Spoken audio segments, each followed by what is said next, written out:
বিসমিল্লাহির রহমানির রহিম। আসসালামু আলাইকুম। স্বাগত জানাচ্ছি কুকিং বাই সুভাষ মমে। আশা করছি সবাই খুব ভালো এবং সুস্থ আছেন। আজকে আপনাদের সাথে শেয়ার করব এই গরমে মুখের রুচি ফিরিয়ে আনার জন্য তৈরি করে নিতে পারেন এমন একটা মজাদার রেসিপি, যেটা তৈরি করতে খুবই সহজ কিন্তু খেতে দুর্দান্ত মজাদার।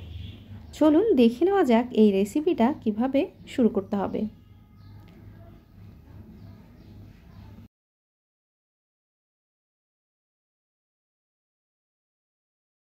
সেজন্য আমি এখানে নিয়ে নিয়েছি একটা শুকনো কড়াই। আমি কিন্তু অলরেডি চুলাটা জ্বালিয়ে দিয়েছি। এর মধ্যে দিয়ে দিব একটা বড় রসুন, যেটাকে আমি খুব ভালো করে ছিলে নিয়েছি। দিয়ে দিব একটা পেঁয়াজ, দিয়ে দিব আমার প্রয়োজন অনুযায়ী কাঁচামরিচ। আমি এখানে 5টা কাঁচামরিচ ব্যবহার করেছি। দিয়ে দিব শুটকি চিংড়ি, যেটাকে আমি গরম পানি দিয়ে আধা ঘন্টার মতো ভিজিয়ে রেখেছিলাম। আর সাথে যোগ করে দিব 2 মুঠোর মতো ধনেপাতা কুচি। এবার এই সমস্ত উপকরণকে আমি নেড়েচেড়ে ভেজে নেব। এই সময় কিন্তু চুলার তাপমাত্রাটা অনেক বেশি হওয়া যাবে না।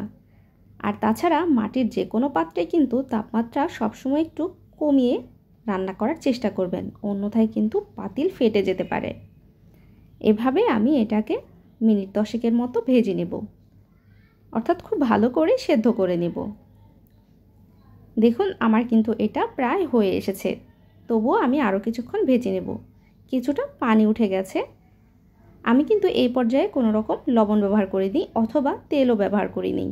যেহেতু ভর্তাটা আমি পাটায় বাটবো, সেজন্য আমি কিন্তু এখানে কোনো তেল ব্যবহার করিনি। কেননা বাটার সময় কিন্তু তেল দেওয়া থাকলে অনেক বেশি পিচ্ছিল হয়ে যাবে এবং বাটতে কষ্ট হবে। সেই জন্য সবসময় চেষ্টা করবেন যে কোনো ভর্তাতে তেলটা পরে ব্যবহার করতে অথবা স্কিপ করতে। এই পর্যায়ে কিন্তু আমার এই মিশ্রণটাকে খুব ভালো করে ভেজে নেওয়া হয়ে গেছে।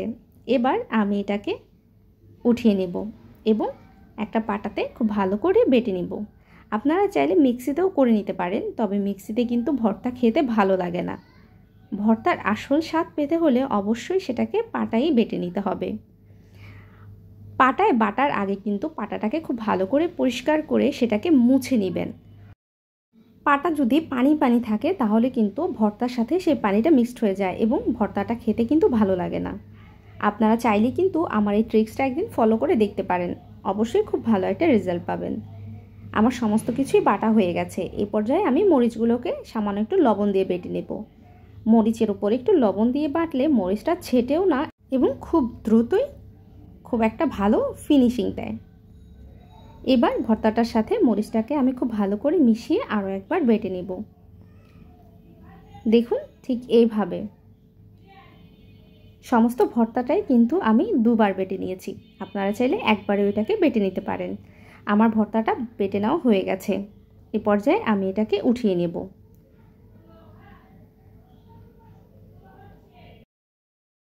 আমার ভর্তাটা কিন্তু রেডি হয়ে গেছে। এই পর্যায়ে আমি ভর্তাটাকে উঠিয়ে সার্ভ করে দেব। দেখুন ভর্তাটা কিন্তু পাটাতে একদম লেগে নেই। আমি খুব ভালোভাবে এটাকে উঠিয়ে নিয়েছি। আর খেতেও কিন্তু দুর্দান্ত হয়েছে। আপনারা চাইলেই কিন্তু বাসায় এই গরমে একদিন ট্রাই করে দেখতে পারেন, খেতে কিন্তু দুর্দান্ত হয়। আমার আজকের এই রেসিপিটি দেখার জন্য অনেক ধন্যবাদ।